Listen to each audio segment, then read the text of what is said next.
자, 함께 봉독할 하나님 말씀 마태복음 9장 14절로 17절까지 말씀을 교독합니다. 그때에 요한의 제자들이 예수께 나와 가로되 우리와 바리새인들은 금식하는데 어찌하여 당신의 제자들은 금식하지 아니하나이까? 예수께서 저에게 이르시되 혼인집 손님들이 신랑과 함께 있을 동안에 슬퍼할 수 있느뇨. 그러나 신랑을 빼앗길 날이 이르리니 그때는 금식할 것이니라. 생배 조각을 낡은 옷에 붙이는 자가 없나니 이는 기운 것이 그 옷을 당기어 헤어짐이 더하게 됨이요 새 포도주를 낡은 가죽 부대에 넣지 아니하나니 그렇게 하면 부대가 터져 포도주도 쏟아지고 부대도 버리게 됨이라. 새 포도주는 새 부대에 넣어야 둘이 다 보존되느니라. 아멘.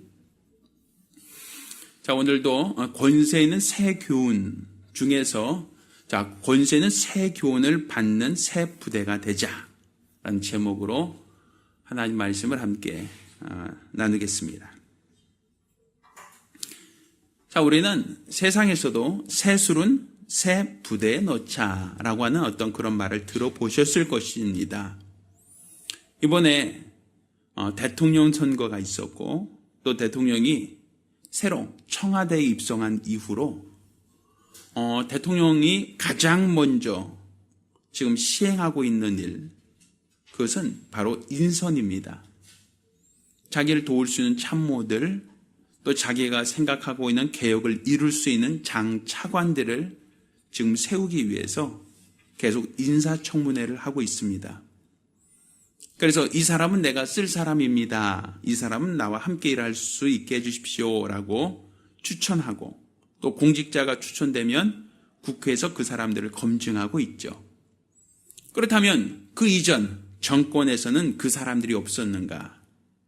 그 이전 정권에도 국회의원이 있었고 국무총리가 있었고 각 파트별 장관과 차관이 있었단 말입니다. 그런데 대통령이 바뀌니까 그 이전에 장관했던 사람들은 사직하고 내려갑니다. 그 이전에 공무원으로 역할했던 사람들은 또 검찰과 법원까지 다 사표 내고 그들이 나간단 말이죠. 그것은 대통령이 새로 바뀌었으니까 대통령이 일할 수 있는 새로운 수족들, 새로운 장관, 새로운 차관들을 새로 선임하는 과정을 이야기한단 말입니다. 이런 이야기를 세상에서는 새 술은 새 부대에 넣어라 라고 하는 말로 쓰는 겁니다. 그러니까 어떤 조직에서 조직의 장이 바뀌면 그 조직의 장에 맞는, 그 조직의 장이 하고자 하는 일을 위해서 모든 주변에 있는 모든 사람들을 인사정리하고 인사조치할 수밖에 없다. 이런 말을 할 때 우리는 새 술은 새 부대에 넣자라고 얘기한단 말입니다. 그러면 우리 주 예수님께서 새 포도주는 새 술은 새 부대에 넣어야 한다라고 하는 그 말한 것은 이렇게 정부 조직이 바뀌고 공무원 조직이 바뀌었을 때 그때를 위해서 한 말이냐라는 거예요. 그건 아니겠죠. 2000년 전에 우리나라 대통령이 바뀌면 그때 국무총리든 장차관이든 그때 바꿔서 써라라고 하는 의미로서 새 술은 새 부대에 넣어야 한다라고 말하지는 않았을 거란 말입니다. 그럼 여기서 새 술은 무엇이고 낡은 가죽 부대는 무엇이겠는가? 이것부터 우리는 이해할 필요가 있겠죠.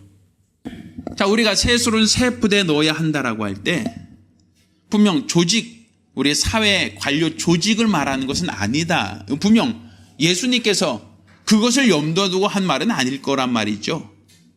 그럼 여기서 새 술은 무엇이고 새 부대는 무엇인가? 오고 낡은 가죽 부대는 무엇이고 또 낡은 술은 무엇인가? 이것부터 우리가 이해할 필요가 있겠죠. 자, 그러면 먼저 왜 새 술은 새 부대에 넣으라고 얘기하는가? 우리가 그것부터 우리가 이해할 필요가 있을 것 같아요. 우리 예전에 그 옷을 입을 때 그 옷이 세탁만 하면 옷이 막 줄어들던 그런 옷이 있었어요. 기억하시나요? 물빨래 하면 옷이 이렇게 쭉 줄어들던 옷이 있었죠.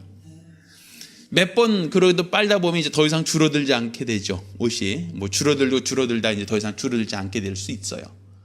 근데 그런 옷을 입다가 이제 낡아져서 구멍이 났다라고 하면 새로운 옷감에다 거기다 대어서 옛날엔 꼬매서 입었을 때가 있어요. 근데 낡은 옷은 벌써 몇 번 빨다 보니까 이제 줄어들 만큼 줄어들었지만 새로 갓된 천은 그건 또 줄어든단 말입니다. 세탁을 하면. 그럼 어떻게 됐어 옷이? 울지요. 쪼그라드니까 땡겨지잖아요. 그러면 옷 메시가 제대로 안 나잖아요. 그러니까 낡은 옷에다 새로운 천을 대면 그럴 것이다 라고 한 얘기를 주님이 그래서 얘기하는 거예요. 이 두 가지, 새술은 새 풋에 넣어야 된다는 것과 또 옷을 기을 때 낡은 옷에다가 새로운 천을 기어 입으려고 하면 그 옷은 서로 당겨서 찢어지게 된다. 이런 얘기도 같은 비유란 말입니다.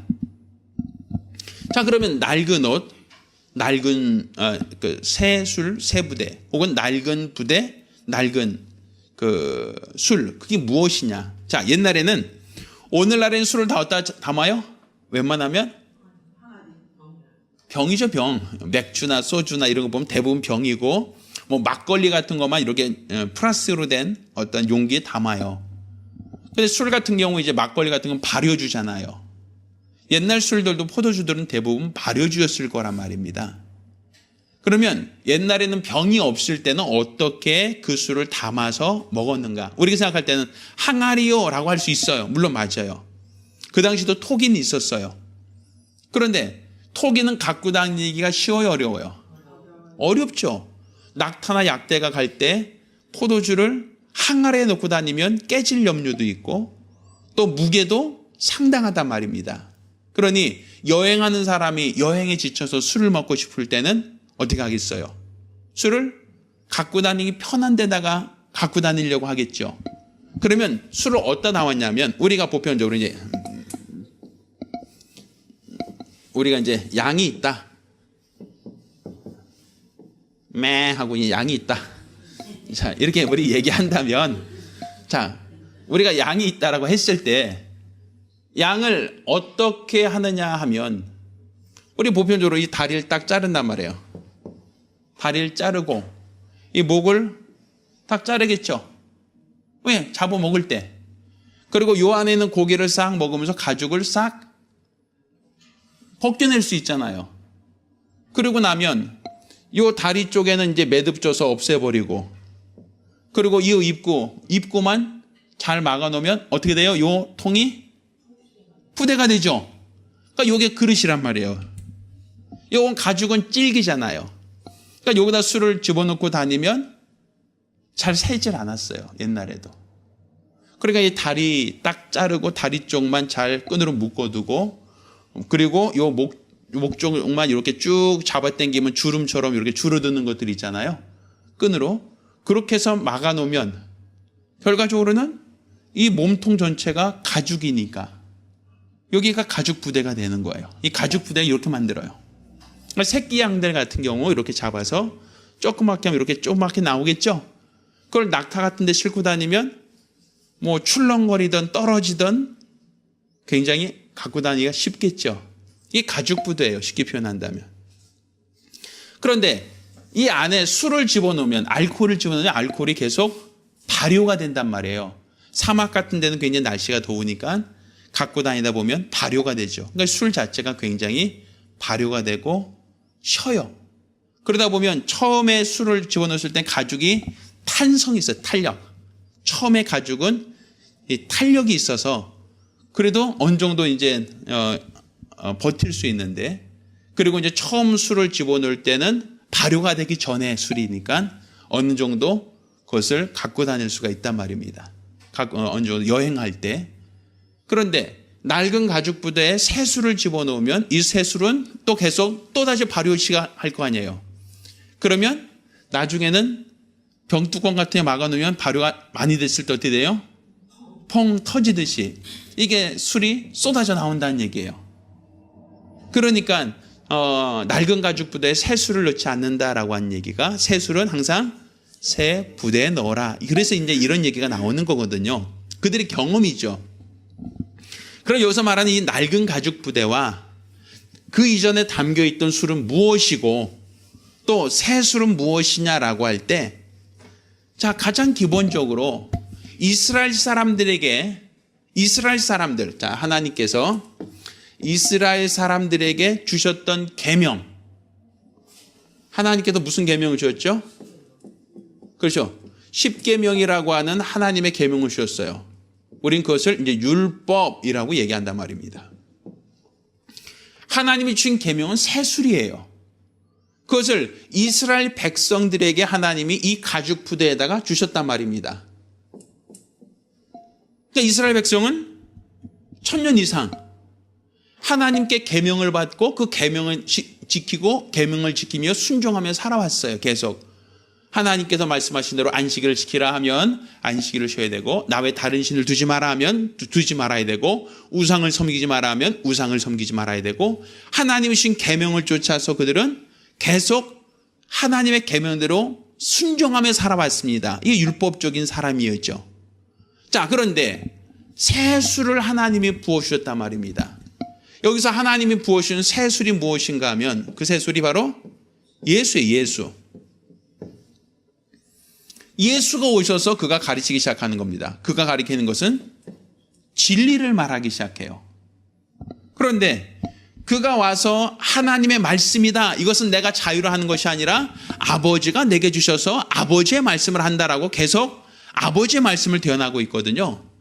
그런데 아버지의 말씀을 대언하는데 이스라엘 사람들은 그걸 들으면서 아멘, 아멘 하는 게 아니라 그 말씀을 그들이 이해를 못한단 말이에요.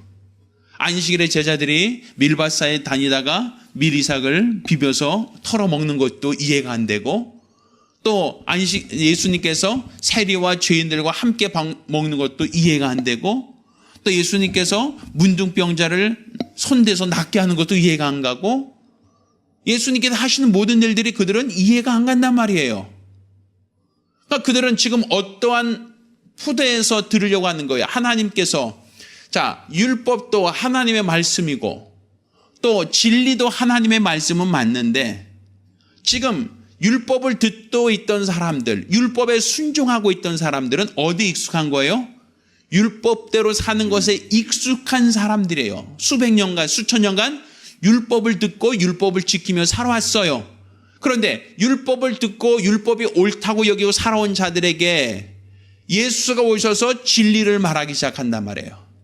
그러니 예수가 하신 말씀 들을 때에 율법 가운데 있는 사람들은 그 말씀 듣고 저 참남하다, 제가 어떻게 저런 말을 하느냐라고 예수를 오히려 미워하기 시작한단 말입니다. 예수께서는 이 성전을 헐라, 내가 사흘 안에 지으리라 하니까 이 사람들은 뭐라 그래요? 아니, 이 성전이 46년간 지었거늘 어찌하여 이 성전을 헐라가 하느냐, 반발을 하죠. 하나님의 율법에서는 안식일을 지켜라 하고 얘기하는데 제자들은 안식일에 밀밭사에 다니면서 먹기도 하고, 또 예수님께서는 안식일에 병든 자를 고쳐주기도 한단 말이에요. 그러니까 이들이 봤을 때는 이 율법이라고 하는 이 가죽 부대에 있는 사람들은, 아니, 안식일에는 하나님이 분명 일하지 말라고 했는데 예수님은 안식일에 병자를 고친단 말이에요. 그러니 이해가 돼요, 안 돼요? 안 되죠. 저가 율법을 회방하고 율법을 업신여긴다라고 이해할 수밖에 없죠. 또 예수님께서 행하시는 모든 일들, 예수님께서 행하시는 그 모든 능력들을 보면 참 능력은 좀 대단한데, 근데 율법대로 하시면 참 좋겠는데, 그런데 율법대로 하지 아니하고 계속 율법과 어긋난 일을 하신단 말이에요. 게다가 예수님은 내가 하나님의 아들이다라고 해요. 아니, 자기들은 유일하신 참 하나님을 믿고 있는데 하나님의 아들이라고 하면 하늘에 계신 하나님과 저 사람으로 보이는 저 사람도 하나님이다, 하나님의 아들이다라고 하니까 그 사람들이 이해를 해요, 못해요? 못하죠. 그럼 예수님을 누가 죽이려고 했습니까? 로마 사람입니까? 아니면 유대인들입니까? 분명 예수님은 십자가라고 하는 로마법에 죽은 것은 맞지만, 그렇지만 예수님을 죽이려고 했던 것, 예수님을 죽이자고 고소했던 것은 로마 사람들이 아니라 오히려 유대인들이었어요. 그것도 종교 지도자들, 바리새인과 제사장들과 서기관들이 앞장서서 예수를 죽이자라고 선동하고 예수를 모함하여 예수를 공에 넘기고 결국엔 십자가에 못 박아 죽이게 했단 말입니다. 그러면 그들은 왜 예수를 죽이자라고 했느냐는 거예요. 분명 예수님은 착한 일을 많이 하셨잖아요. 예수님 오셔서 병자 고쳤어요. 죽은 자 살리셨어요. 또 풍랑 있는 바다에 풍랑도 잔잔케 하시고 또 예수님께서 5,000명을 먹이기도 하시고 오히려 예수님은 나쁜 일 한 적도 없고 사기친 적도 없고 간음한 적도 없고 어떤 도둑질한 적도 없잖아요. 그런데 바라바라고 하는 오히려 강도는 살려주라고 하고 예수는 죽이자라고 한단 말입니다. 아니 예수가 나쁜 일 하지도 않았는데 왜 예수를 죽이자고 하는가? 예수님이 다른 사람에게 피해를 준 적도 없는데 왜 예수님은 그렇게 이 사람들은 죽이지 못해서 안달인가? 빌라도가 얘기하죠. 난 이 사람에게 죄를 찾지 못하였다.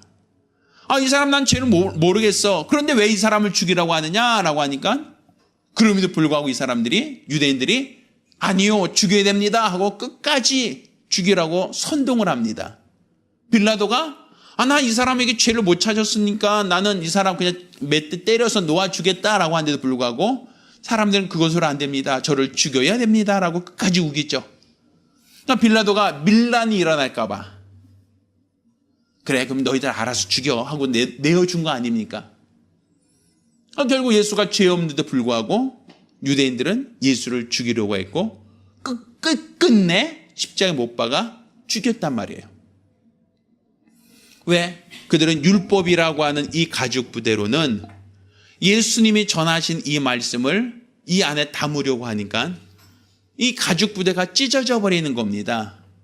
도무지 예수라고 하는 분의 말씀을 그들이 기존에 지켜왔던 그들이 기존에 알고 있었던 이 가죽 부대에 집어넣으려고 해도 담을 수가 없었던 거예요. 그러니까 세술을 옛 부대에 집어넣으면 이 가죽 부대도 찢어지고 새술도 흘러서 새버린다라고 얘기하는 이 얘기가 되는 거예요.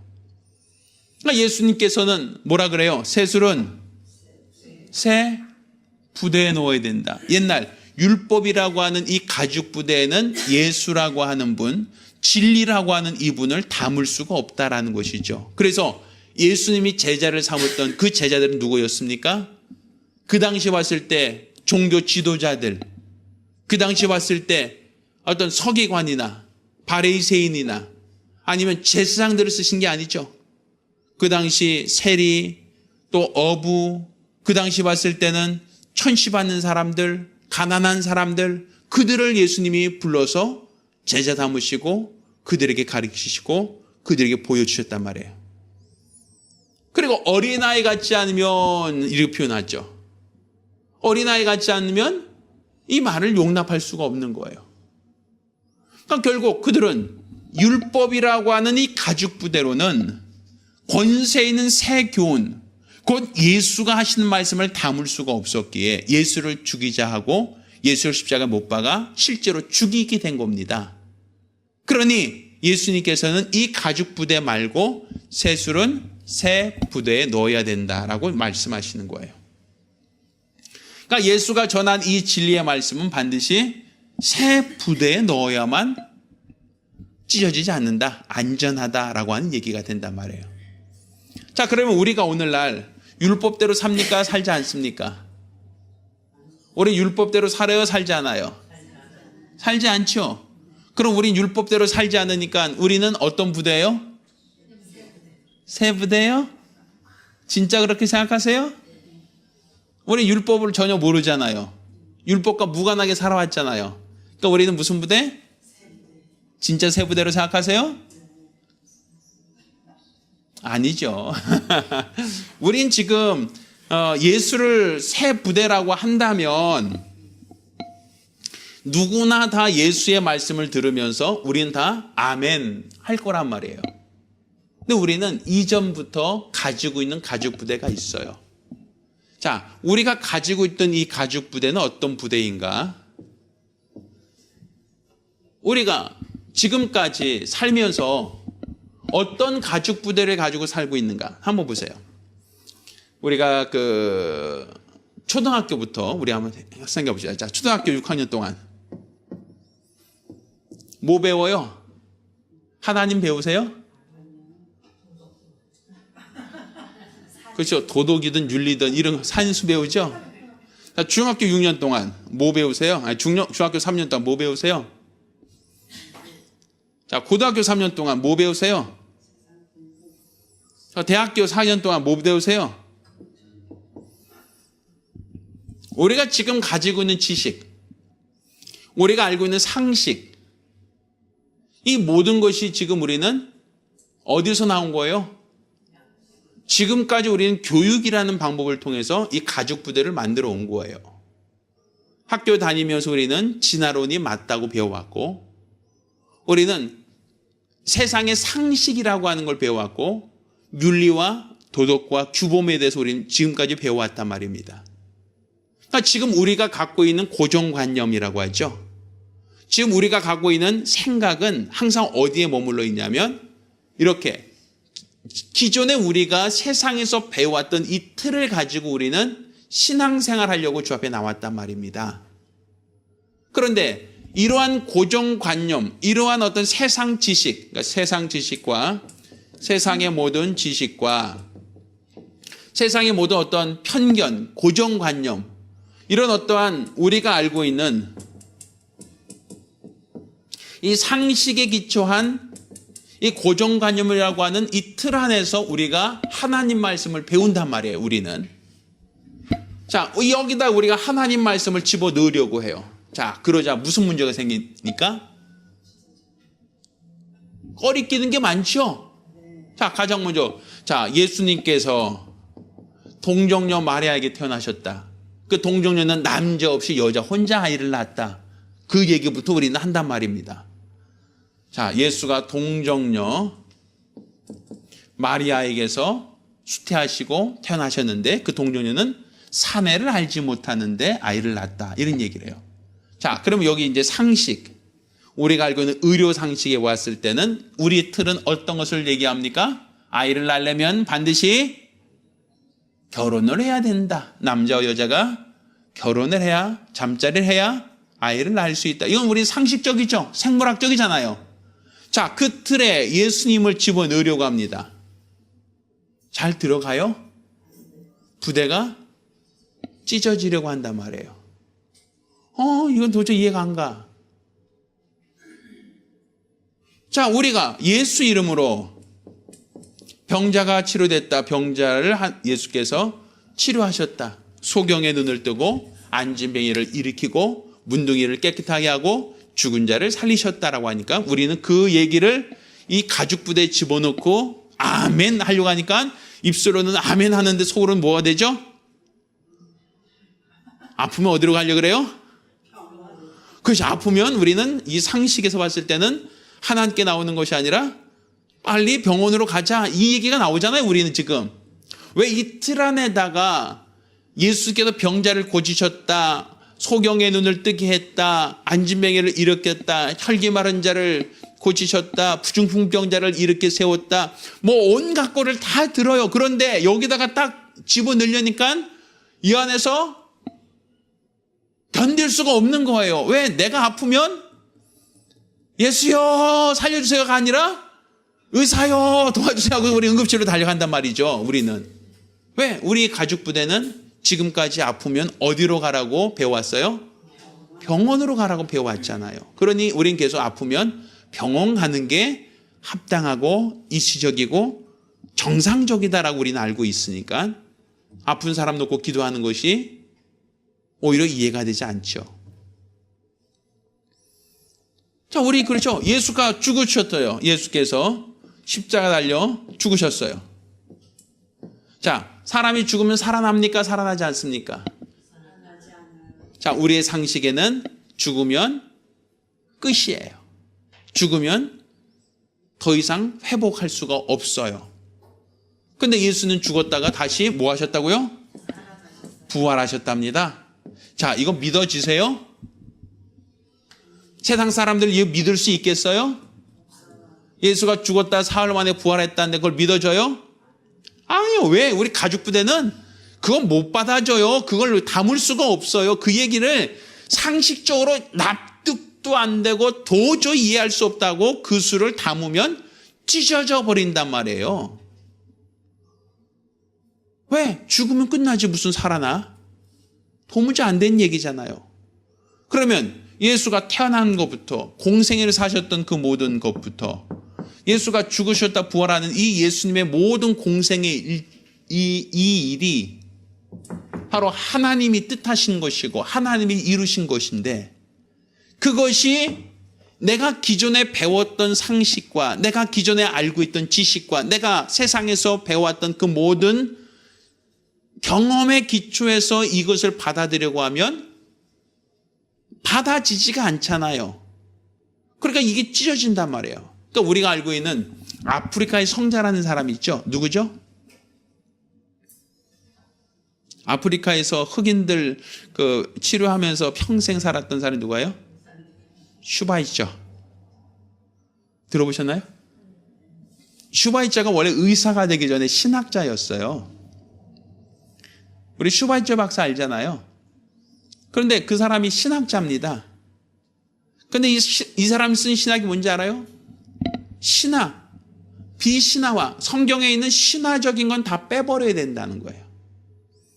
예수님이 동정녀에게 나셨다, 병자를 고치셨다, 죽었다 살아났다, 이 얘기들은 다 나중에 제자들이 꾸며낸 얘기고, 결국 뭐만 나와야 돼요? 탈탈 털어서 신화적인 거 다 빼버리고 남은 것만 가지고 믿어야 된다. 그러니까 남은 거 가지고 믿으려니까 뭐가 남는 거예요? 예수님께서 가난한 사람 도와주셨다. 예수님께서 병든 사람을 하대하지 않으셨다. 예수님께서 창기라든지 세리라든지 죄인이라든지 그들과 함께 동고동락하셨다. 뭐 이런 얘기만 남잖아요. 병 고친 거 빼고 얘기하면. 예수님께서 문둥이 집에 들어가서 같이 있었다. 그러니까 병든 거 빼고 죽은 거 빼고 그것만 예수님께서 그들과 함께 교제하셨다. 예수님이 그들을 위로해 주셨다. 그것만 남죠. 그게 비신화예요. 신학에서 봤을 때는. 그러니까 신화적인 거 다 빼라 이거예요. 왜? 이 그릇으로는 그걸 담을 수가 없으니까.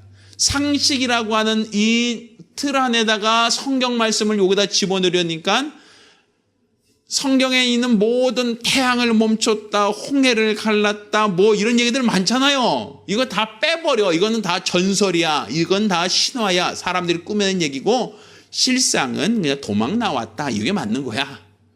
이렇게 그냥 간단화시킨단 말이에요. 이 상식에 맞춰서. 그러니까 이 사람은 그렇게 주장만 한 게 아니라, 그러니까 예수님의 삶은 무엇이다? 가난한 사람, 없는 사람, 궁핍한 사람, 병든 사람을 도와주고 살았다. 그거 아닙니까? 결국에는. 그러니까 우리는 어떻게 살아야 돼요? 우리도 가난한 나라 가서 병든 자를 고치며 살자. 이게 예수를 닮아가는 삶이다. 그래서 그 사람 아프리카 간 거예요. 그것 때문에. 평생 그러고 아프리카에서 흑인들 고쳐주면서 병든 자 치료하면서 그렇게 평생 살다가 죽기까지 하는 거예요. 왜? 자기가 믿고 있는 믿음 뭐예요? 예수님 동정녀 마리아 태어났다? 이거는 아니다. 예수가 그냥 미혼모다. 아니면 자기가 바람피고 애기 낳는데 그거 감추려고 그냥 적당히 그냥 이렇게 꾸며낸 얘기다. 뭐 이런 식이 되는 거예요, 전부 다. 그러니까 예수님이 병자를 고쳤다. 이건 예수님이 좋은 일 많이 했다는 얘기를 사람들이 그렇게 꾸며낸 얘기다. 이런 식으로 다 성경에서 이렇게 신비적인 얘기는 다 빼버리고, 그 다음 예수의 정신, 예수의 어떤 사상, 예수님의 어떠한 그것만 믿자. 왜? 어디에 이 틀은? 세상의 상식이라는 틀, 세상의 경험이라는 틀, 세상의 지식이라는 이 낡은 부대에 성경 말씀을 담으려고 하니까 담을 수가 없고 찢어진단 말이죠. 그러니까 이렇게 한단 말이에요. 성경 뭐라고 말씀하고 있어요? 새 술은 새 부대에 넣으라고 얘기하잖아요. 그러니까 기존에 있던 이 낡은 부대에다가 하나님 말씀을 담으려고 하면 도저히 하나님 말씀은 이해할 수가 없는 거예요. 그러니 하나님 말씀, 권세 있는 새 교훈이라고 할 때 이 권세 있는 새 교훈은 새 술, 새 부대에 집어넣어야 한다라는 얘기예요. 그래서 우리가 능력 있는 사람 얘기 많이 하잖아요. 병자 고치고 뭐 이렇게 어떤 능력 있는 사람. 그 능력 있는 사람은 성경 말씀을 의심하는 사람이 능력 있는 건 아니란 말이에요. 하나님의 말씀을 읽으면서 에이 말도 안 돼. 이렇게 어떻게 이런 게 가능해. 이렇게 생각하는 사람에게 능력이 나타나겠느냐는 거예요. 병든 자리에서 기도하면 병든 자가 하나님의 능력으로 회복될 수 있습니다 라고 하는 걸 믿고 기도해야지. 에휴, 이건 의사한테 보여주고 의사가 고치라 그랬지 왜 나한테 기도하라 그래? 이렇게 생각하고 기도하면 이 사람이 치유되겠냐는 거죠. 예수님이 죽었다 살아났다는 걸 믿을 수가 없어. 왜? 세상 상식은 그걸 도저히 인정 안 하잖아요. 그러면 어떻게 예수를 영접하고 어떻게 예수를 믿고 어떻게 그가 예수 안에서 생명을 얻고 예수 안에서 병을 고침받을 수 있겠냐는 거예요. 이거 불가능하단 말입니다. 그러니까 우리가 지금 어떤 부대? 새 가죽 부대가 필요하단 말이에요. 새 가죽 부대가 되지 않고는 낡은 가죽 부대는 도무지 진리의 말씀을 담을 수가 없단 말입니다. 그래서 예수님께서는 제자들에게 성령이 올 때까지는 너희가 예루살렘을 떠나지 말라 이렇게 얘기하시죠. 성령이 임하시면 너희가 권능을 받고 예루살렘과 온 유대와 사마리아와 땅끝까지 내 증인되리라 하시잖아요. 결국 우리가 이 그릇이라는 것이 율법의 그릇이 아니고 세상 지식이라는 이 그릇이 아니라 성령으로 말미암은 새로운 피조물이 되어야 된다는 거예요. 그래야만 우리가 성경 말씀을 의심하지 않고 받아들일 수 있다는 겁니다. 하나님의 말씀 어떻게 동정녀가 아이를 낳고 어떻게 병든 자를 고치고 어떻게 죽은 자를 살아납니까? 이게 어떻게 상식적으로 이해가 됩니까? 도무지 상식적으로 이해가 안 되잖아요. 그러면 이걸 어떻게 믿습니까? 사람의 지식으로 믿는 게 아니라 성령으로만 진리의 말씀을 깨달을 수 있다. 성령으로만 하나님 말씀 분별할 수 있다고 얘기하는 거예요. 그래서 우리가 성령으로 새로운 피조물이 되자라고 얘기하는 겁니다. 그래야만 하나님 말씀이 우리 안에서 믿어진다는 얘기죠.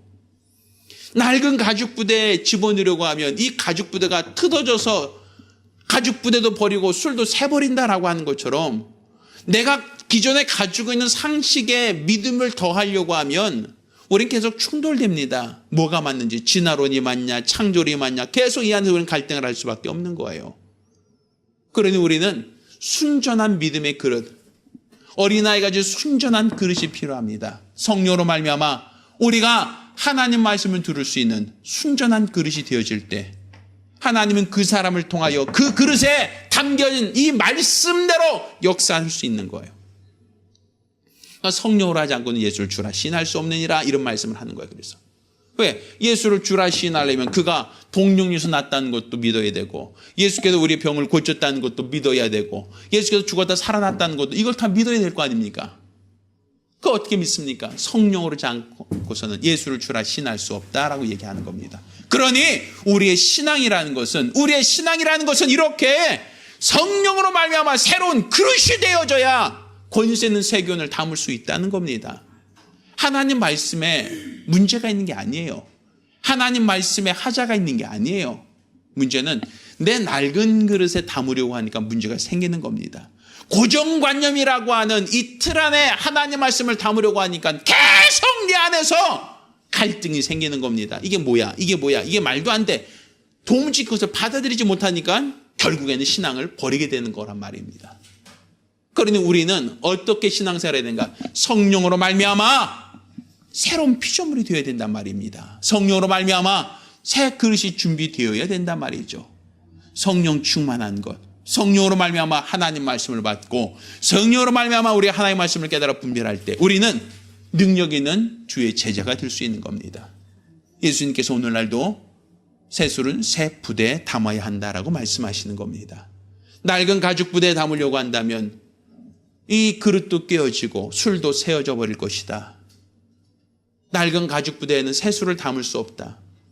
결국 예수님은 누가 죽였습니까? 율법 아래 있던 자들이 낡은 가죽 부대에 새술을 담으려고 하다가 결국은 그 가죽 부대가 찢어질 것 같으니까 예수를 쏟아버린 것 아닙니까? 예수를 버린 것 아니겠어요? 우리가 기존의 상식이라고 하는, 기존의 지식이라고 하는, 기존의 어떤 고정관념이라는 이 그릇 안에 예수의 말씀을 담으려고 한다면 우리 역시도 예수를 대적한 자가 되고 우리 역시도 예수를 핍박한 자가 될 수밖에 없습니다. 따라서 우리가 성령 충만함으로 성령 안에서 주의 말씀을 받고 성령 안에서 하나님 말씀을 듣고 믿을 수 있도록 그 말씀 듣고 순종할 수 있는 믿음의 사람들 되기를 예수 이름으로 축원합니다. 자, 우리가 기도하실 때에 우리가 세상 지식이라는 낡은 가죽 부대가 아닌 성령으로 말미암아 하나님을 알고 성령으로 말미암아 우리 하나님 말씀을 듣고 깨달아 분별할 수 있게 해달라고 간절히 사모하며 한 목소리로 기도합니다. 살아계신 아버지 하나님, 우리 하나님께서 말씀하실 때 새술은 새 부대에 넣어야 하느니라 라고 우리에게 말씀하셨습니다. 이 말씀은 어떤 정권이 바뀔 때 또 주관자가 자기가 함께 일할 수 있는 참모들을 새롭게 뽑으라고 하는 의미로서 설명한 이야기가 아니라 바로 진리의 말씀, 성령으로 말미암은 생명의 말씀을 하나님께서 우리에게 대언하실 때에 낡은 가죽 부대에 그 말씀을 담을 수 없다라고 하는 의미로서 우리에게 알게 하여 주셨사오니 2000년 전 이스라엘 사람들 곧 율법대로 가죽 부대를 가지고 있던 이스라엘 사람들은 예수가 오셔서 하나님이 아들이 오셔서 그들에게 진리의 말씀을 선포하시고 많은 능력을 보여주셨지만 그들은 예수를 그들이 알고 있는 율법이라고 하는 이 가죽 부대에 담을 수 없었기에 그들이 가죽 부대가 찢어질까 봐 율법이 많은 사람들로부터 조롱당하고 하찮게 여기고 또 그 율법의 모든 규범들이 깨어질까 봐 결국 예수를 죽이자라고 하여 빌라도 법정에 세우고 예수를 십자가에 못 박아 죽이자 했던 것을 우리가 기억합니다. 이처럼 낡은 가죽 부대에는 새수를 담을 수 없고 만약 낡은 가죽 부대에 새수를 집어넣으려고 하면 낡은 가죽 부대가 찢어진다 하심같이 율법이라고 하는 고정관념 속에 진리의 말씀을 담을 수 없고 율법이라고 하는 편견 속에 진리의 말씀을 담으려고 하면 결국은 가죽 부대도 찢어지고 새술도 다 세어버린다 하셨사오니 이처럼 주의 말씀을 받을 때는 새술은 새 부대에 넣어야 한다 함같이 율법이라는 고정관념이 아니라 진리의 말씀을 담을 수 있는 새 부대가 될 수 있도록 도와주시옵소서. 오늘날도 율법 아래 있지는 않지만 우리는 세상으로부터 세상 지식을 배우고 세상 경험을 들었고 세상의 상식이라고 하는 것을 들어왔습니다. 그러다 보니까 우리는 어느 틈인가 우리 역시도 세상 지식, 세상 상식으로 무장한 새로운 낡은 가죽 부대를 갖고 있었던 것을 우리가 주 앞에 고백합니다. 이 낡은 가죽 부대로 진리의 말씀을 들으려고 하고 믿으려고 할 때 우리 안에서 의심이라고 하는 여러 가지 문제들이 생겨나는 것을 보게 됩니다. 어찌 마리아 혼자 아이를 낳을 수 있으며 어찌 예수께서는 많은 병인을 그 능력으로 고칠 수 있으며 어찌 예수는 죽었다가 다시 살아날 수 있는가. 이 모든 것들이 세상의 지식과 세상의 경험과 세상의 상식으로는 불가능하다는 것을 우리가 알고 있습니다. 이러한 것으로 이러한 방법으로는 우리가 도무지 아무것도 할 수 없음을 알고 있사오니 우리 하나님께서 크신 은혜를 더하여 주시옵시사 우리가 옛날 상식이라고 하는 가죽 부대가 아닌 성령으로 말미암아 새로운 부대를 준비할 수 있도록 도와주시옵시고 이렇게 성령 충만함으로 진리의 말씀을 받고 성령 충만함으로 하나님 말씀 듣고 깨달아 분별하며 하나님이 하신 모든 말씀이 그대로 믿어지게 하시고 그 말씀에 의심이나 그 말씀에 대한 불신이 없고 온전한 믿음으로 하나님 말씀을 받게 도와주시옵시사 그 말씀이 살아 역사하며 우리 가운데 역사하시는 거룩한 증거를 보게 하여 주시옵소서. 감사드리며 살아계신 예수 이름으로 기도드렸습니다. 아멘. 이제는 우리 주 예수 그리스도의 은혜와 아버지 하나님의 극진하신 사랑과 보혜사 성령님의 교통하시고 역사하심이 새술은 새 부대에 넣어야 한다 하심같이 권세 있는 새 교훈을 듣고 우리가 능력 있는 주의 증인 되기 위해서는 그 말씀을 받을 수 있는 그릇으로서 우리가 낡은 그릇, 곧 세상 상식과 지식과 경험이라는 낡은 그릇을 버리고 성령으로 말미암아 진리 안에서 새 부대가 될 때 우리가 능력 있는 주의 제자가 될 수 있다는 걸 깨닫고 일평생 새 수를 새 부대에 담기로 결심한 우리 모든 성도들과 가정들을 위해 이제부터 영광과 함께 있을지어다. 아멘. 네, 감사합니다.